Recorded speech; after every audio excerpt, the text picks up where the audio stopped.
আপনারা জানেন 5ই অগস্টের পরিবর্তনের পরে আওয়ামী লীগ প্রথম দিন থেকেই সুযোগ খুঁজে বেড়াচ্ছে। যে কোনো ইস্যুতেই আমরা দেখেছি রিকশাওয়ালা সেজে এসে নেমেছে, পরে তাদের ছবি পাওয়া গেছে বিভিন্ন এমপিদের সাথে।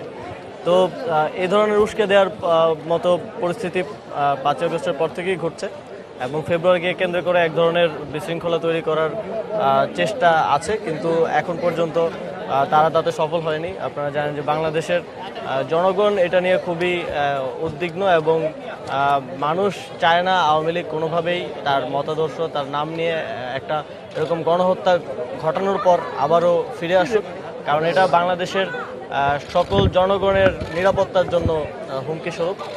তো সেই জায়গা থেকে আইনশৃঙ্খলা বাহিনীও সচেষ্ট আছে। আমরা আশা করি যে অনেকবারই তারা চেষ্টা করেছে, কিন্তু সেই রকম কোনো বিশৃঙ্খলা তৈরি করতে পারেনি। আমরা এবার আশা করছি যে যাবে, সেই প্রক্রিয়া চলমান।